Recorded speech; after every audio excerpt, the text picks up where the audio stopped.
Ladies and gentlemen, fellas, welcome back to the channel. Welcome back if you're listening on the podcast version right now. Today, we're going to be talking about some of the later round running backs and a couple things to preface this video with. First, what is a late round running back? Well, we can define that as much as you want. Some people might say double-digit rounds, round 10 and later. Some people in a deeper league might say round 12 and later. We're going to, for the purpose of this video, be looking at late round running backs in the 8th round or later for just 12-team formats. You can call it PPR, whatever you want to do. Running backs taken after the 8th round in 12-team formats. If you were talking in 10-team formats, we'll talk about running backs then in that regard, probably be taken around the middle of the 9th to the 10th round or later. And it's also important to preface this and also say that you should not really be relying on any of these running backs. And maybe you take some upside shots, and some of the guys in this video will be upside shots. Maybe you take some security shots, some handcuffs, whatever it might be, whatever your preference is. You should not be relying on these guys as starters. You should not be relying on these guys as your RB2s or RB3s at this point. Honestly, even your RB4s might be a little bit of a stretch. Depending on how you drafted, it could be fine,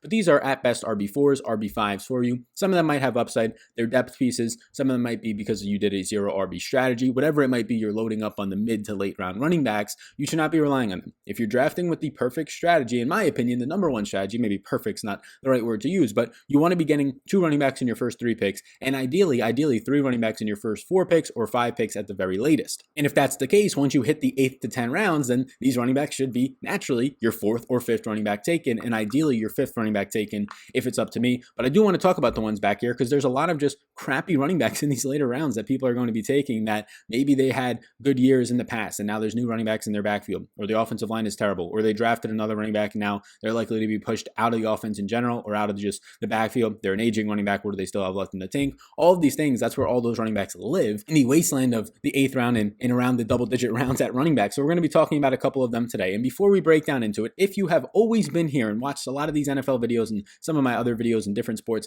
thank you. I appreciate you. You rock. And if you're brand new here and you're not yet subscribed, or you have been here and you just didn't notice that you're not subscribed, take a second of your time. A big old subscribe button is going to pop up on the screen. Bottom right-hand corner, you can hit that subscribe button. I appreciate you all so much for doing that. And the notification bell and like button while you're at it. Smash that little like button. Tap that subscribe button, notification bell. Thank you so much. It allows more people to view my videos when you actually do that within the video itself. And as I am recording this, June 15th is when the Supreme Draft Guide is going to be releasing. So on the description of every single one of my videos that'll be releasing, thanks to Monkey Knife Fight, you'll be able to get it for just $10. There's a ton of value that's going to be in there. I'll be posting about it on my social channels. It'll be in the Discord, which is also free. You can hop into down below, and a bunch of different ways that you'll be notified. It's going to be very special. I'm excited for it. Thank you all so much. A lot of people have been asking for it. So June 15th. And if you want my top 25 running back rankings right now, whether you want to get the draft guide or not, they're totally free down below. PPR format, redraft, top 25 running back rankings. Check all of that stuff out. So without further ado, fellas, lady fellas, everybody out there, let's break down into it with the guy on the screen behind me, the brand new Miami Dolphin who was traded during the NFL draft for just a draft pick, draft capital, out of San Francisco, now heading to Miami, Matt Brieda. And Matt Brieda in 2019, and really the past 2 seasons, has been one of the most efficient backs in the league. Last year, he only played on 32.5% of the snaps. He only played in 12 games due to injuries, and it's really been his ankle. He missed 4 games in 2019 with an ankle injury. He missed 2 games in 2018 with the exact same ankle sprain, ankle injury. Last year, he had 123 carries, and he ended up piling just under 750 total yards, getting into the end zone a few times. 2 total, saw 22 targets. Now, he ranked 10th in yards per carry, true yards per carry at 4.5. He ranked 21st in yards per touch at 5.2. He was 6th in breakaway run percentage, which is a stat that just looks at runs of 15 or more yards, so that's good. He ran behind a top 10 offensive line, all of these things. He only averaged around 8.6 fantasy points per game, but that's what you're going to expect when you're sharing a backfield with when Tevin Coleman was healthy, Tevin Coleman, Raheem Mostert most of the year, Jeff Wilson, a bunch of just running backs in that San Francisco 49ers backfield, as we've been accustomed to seeing over the past few years. And now just to harp on his efficiency even more, in 2018, he was 7th in yards per touch at 6 yards per touch. He had that really good year. He kind of broke out a little bit with 153 carries for over 800 yards, catching 27 of 31 targets. He ended up finishing that season overall just under, I think it was like 20 yards, just shy of 1,000 total yards. He was 9th in true yards per carry and 4th in 15 or more yard run percentage at 8.5%. I'll just kind of cap that off by putting up Adam Pfeiffer's tweet here in terms of his yards per touch over the last 2 seasons, overall touches, how efficient he was. He ranked 21st there last year on a very limited role of just a third of the snaps. And then in 2018, 2018, he ranked overall 7th in that department with 6 yards per touch. So you know how efficient he is, and that's good. But now you start to question some things, right? Like, okay, this is good. Like Jordan Howard is in Miami, and we'll talk about that. There's some other running backs there. We'll talk about all those guys. But why would a guy in Kyle Shanahan who loves efficient players, who loves guys who are great in space with the ball in their hands, yards after the catch, yards after contact, guys like Debo, just drafted Brandon Ayuk. So you start to scratch your head and say, why does he get rid of Matt Brieda? Is it the injury concerns? They're not that major. It's not ligament damage. It's just kind of ankle injuries, right? The last couple of years, that's just kind of normal injuries. It's not great when you're missing 6 games, but an ankle injury for a running back, a dynamic player. So out of Georgia Southern, he's only 25 years old. So it's interesting. Maybe he just wants to go all in on Raheem Mostert. They still do have McKinnon under contract, which people forget about. They still have Tevin Coleman. So it could just be a factor of we've got a lot of guys, and this is the guy like we like the least out of them. I arguably would say that Matt Brieda, right up there with Raheem Mostert, is probably your best 2 running backs. Tevin Coleman does not offer much in the passing game. He's a straight line runner. And Jerick McKinnon just has not been consistent in terms of just staying on the field at all. You really don't know what you have in him, and it's a little bit of a risk just trying to put him back out there. So Matt Brieda being traded, you start to scratch your head a little bit. Is it just a crowded backfield, or is there more to that? Because Kyle Shanahan would be the guy, if you're being traded away from him or Bill Belichick, you start to put up a red flag and say, why is this player leaving? But he goes to a Miami offense that, man, in 2019, the rush offense was brutal. They ran the least per game, 32nd in the entire league at just 21.8 attempts per game. And that's because their offensive line was horrendous. It was a bottom 5 run blocking offensive line last year, and everything, it was moving pieces, it seemed, every single week. Starting in week 2, they're throwing out trade rumors that really didn't pick up much reports that Kenyon Drake, they want to kind of trade him. And then by midseason, they trade him. I think it was like right around week 8, they trade him to Arizona. And then it's great. They're going to use Kalen Ballage. They're going to use Patrick Laird maybe a little. Mark Walton's looking good. I think a rookie at that point. Now Mark Walton gets suspended. Kalen Ballage ends up putting up, and we'll talk about his stats in a second, likely the worst running back season that you can see in quite some time. Myles Gaskin gets injured towards the final couple of weeks of the season, and then Patrick Laird pretty much becomes a primarily check down back. So you factor in bad running backs, you factor in just bad luck with injuries, suspensions, guys being traded away, and then you factor in a terrible offensive line, and it just leads to a terrible rushing offense, and that's why they ended up running the least times in the league, and they threw top 5 amounts in the NFL. So did the Miami do anything in the offseason to help the offensive line, to help the running backs? Well, obviously they added Matt Breida in the offseason. They added Eric Flowers, a guard, who I don't know if that'll help too much. They added another center in Ted Carreras. They added Jordan Howard. So a couple of veteran running backs coming in Breida and Jordan Howard. Not much in terms of offensive line. Like, I'm not going to get excited about Eric Flowers or Ted Carreras. They lose a couple of centers in free agency. And then in the NFL draft, they actually add offensive line depth, but it's not the most talented players. They just had a ton of first-round picks, so that ended up working out.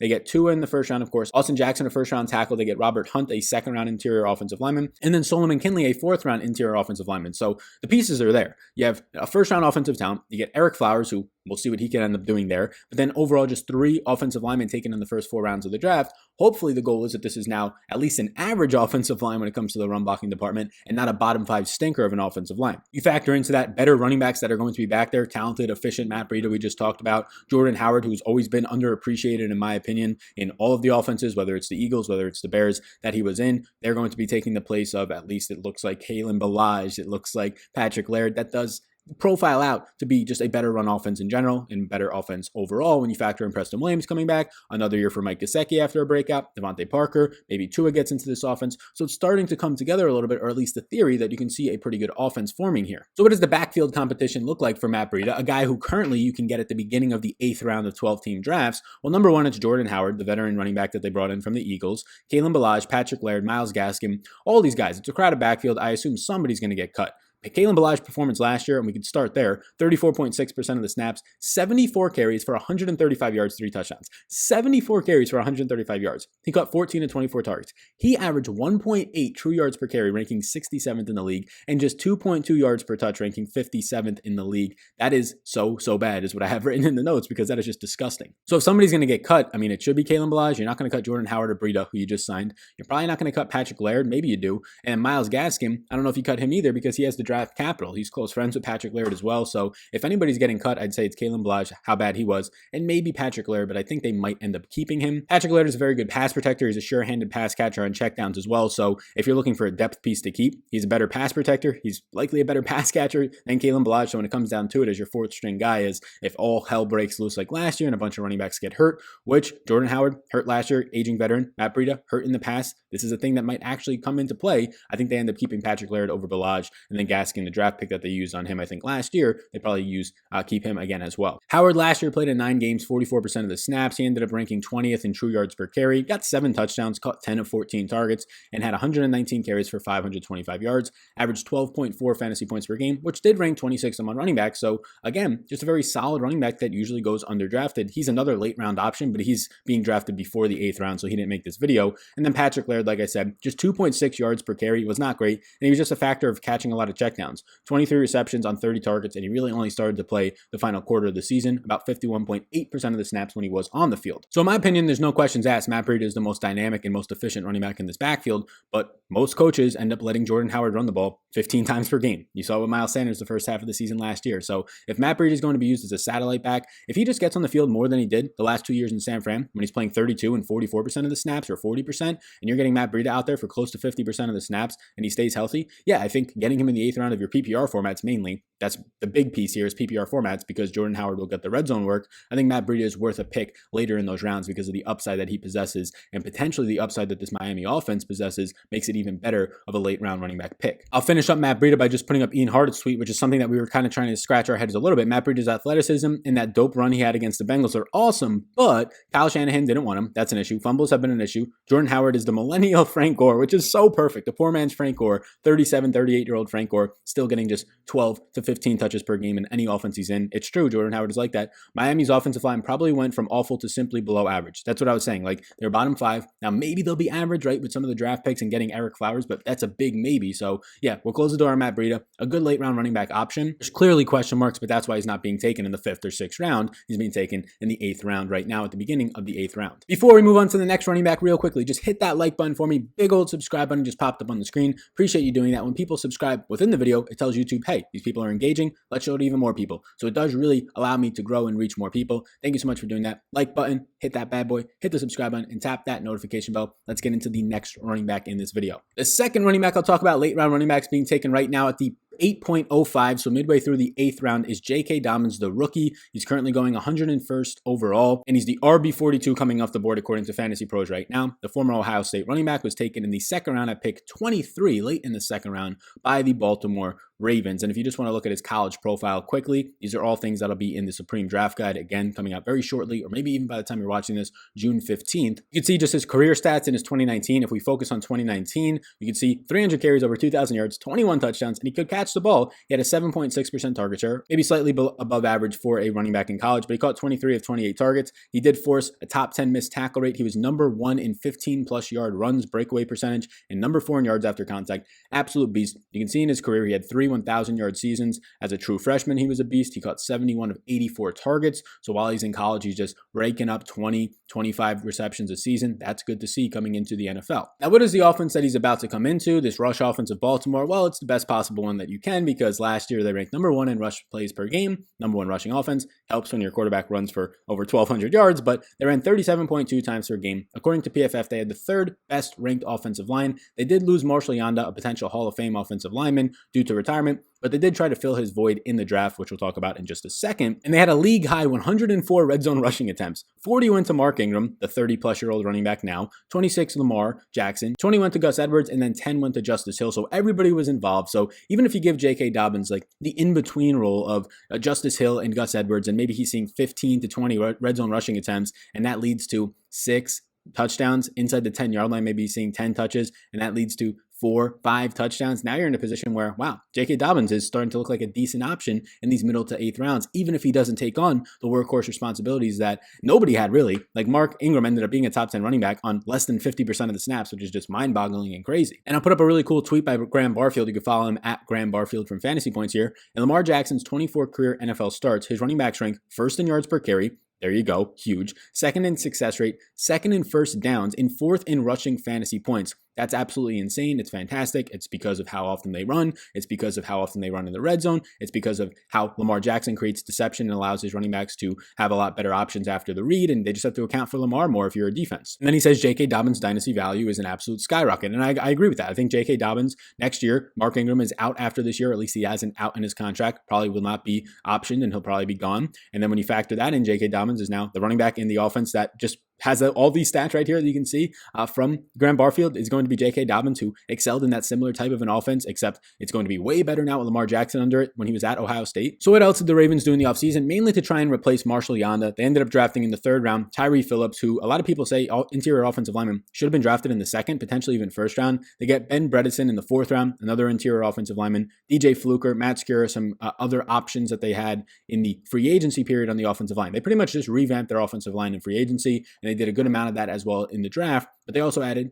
J.K. Dobbins. They also added Devin Duvernay and James Prochet, 2 wide receivers in Duvernay, a slot receiver, bigger guy, and James Prochet in the later rounds of the 6th round. Mainly only losing Seth Roberts, Hayden Hurst, which they don't care too much about. Now that you have Mark Andrews, an up-and-coming in top 3, probably tight end in the league already, and then they lost Marshall Yanda. So the biggest things is that they might have replaced Yanda. He was really good. We'll see what Tyree Phillips can do.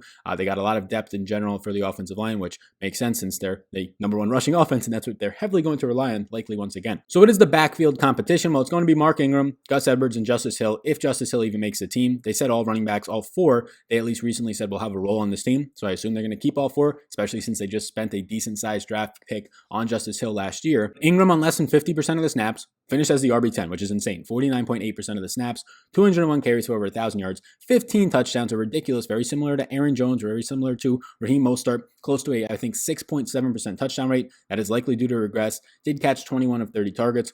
15.2 touches per game, and the guy has 15 touchdowns. It's just going to regress. It's just going to regression, all capital letters for sure. Gus Edwards saw 20 red zone touches last year and just 34% of the snaps. On 34% of the snaps, he had 133 carries, 711 yards, and 2 touchdowns. He had 7 catches on 8 targets for 45 yards. Here's the thing with Gus Edwards. When you factor in his measly 45 receiving yards, he had over 750 total yards. J.K. Dobbins is going to bring a lot more to the table in the receiving department and be a lot more efficient, in my opinion, on the ground. So even in the Gus Edwards role, if J.K. Dobbins can take that on fully as the full backup here, and that's not a guarantee, but even if he does, this is a guy who, as the full backup in this offense, can still push for 800, 900 total yards, which is just absolutely insane, which is why in the 8th round, I think he's a value. So even on the low end that he's the RB2, you're still getting a situation where he can still finish as a very solid 6th round running back for you, 5th round running back, but he's going in the 8th to 9th rounds right now. So I do think the rookie J.K. Dobbins has a lot of dynasty upside. I think right behind Jonathan Taylor, he's my favorite dynasty pick, even ahead of Clyde Edwards-Helaire, in my opinion right now. So I do like J.K. Dobbins a good amount in dynasty formats. I like him in redraft as well, based on the fact that you're getting him so late. He is the 2nd running back that we'll be talking about in terms of late round running backs. Let's get into our 3rd and final running back right now. So the 3rd and final running back is not an efficient running back who's a veteran in Matt Brieda. It's not this flashy, shiny new toy going into the best possible situation in J.K. Dobbins, the rookie out of Ohio State. It's going to be Latavius Murray, which coming out of college, he was fantastic. He had that huge Thursday night football where he had like a 90-yard touchdown and then I think tore his meniscus or ACL, whatever he ended up doing to miss the final couple of games of that season. And now he's going to be yet again the RB2 in a New Orleans-based run offense behind Alvin Kamara. And you can currently get him with like the last pick in the 9th round of 12-team drafts, and a lot of times you can get him into double-digit rounds, which if he's your RB5, even RB4, I think it starts to make sense at that point. Let's look at what he did last year in 2019. In 2019, he played in all 16 games. He played on 40% of the snaps. He had over 630 yards, 6 touchdowns. And the big one, he caught 35 of 43 targets for 235 yards. He ended up totally finishing with around 870 yards and 6 touchdowns, including 43 targets. Now, he had a lot of production in 2 weeks without Alvin Kamara last year. In those 2 weeks, week 7, you can see on the screen right now, 27 carries, 5 receptions, so 32 touches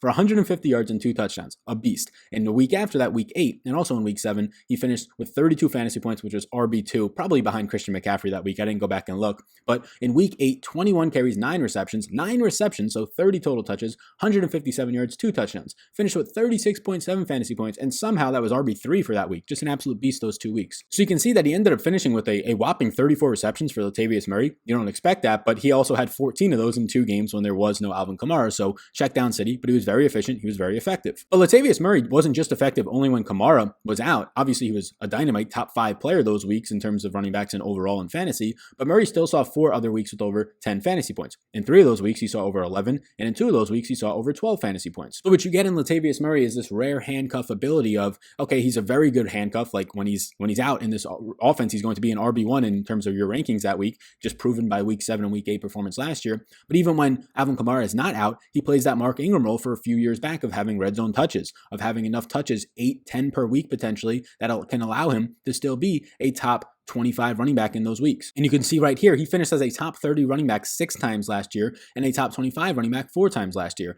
So to get a guy who, you're not going to say he's going to directly replicate this, but has all the upside in the world if a guy in Alvin Kamara was to get hurt, and even if he wasn't, can still put up 4 top 30 running back weeks for you. You're getting him in the 10th round. What more can you really ask for at that point? So we don't have to really break through the offseason of what the Saints did overall. They added Cesar Ruiz in the interior offensive line on the draft because they ended up letting Larry Warford go in free agency. We don't have to get too deep into really anything else there, but the durability of Latavius Murray, he's a backup. You're taking him in the 10th round. You shouldn't really be weighting his durability, but he hasn't been hurt since 2016 when he missed 2 games with a toe sprain. In 2013, when he was an up-and-coming player on the Raiders, he did miss 10 games with that ankle tear after having that huge Thursday night football game, I believe it was, for the Raiders. And then in 2014, he missed a game with a concussion. So he's been pretty durable since then while he's been on the Vikings, and then last year playing every single game with the Saints. The backfield competition is obvious. It's Kamara, it's Dwayne Washington. Kamara was a top 10 back in terms of just elusiveness last year. Fantasy points per game, 17.8. He missed the 2 games, and then he played through a lot more, so it really did impact him. But you know how good Kamara is. I have an individual breakdown on him.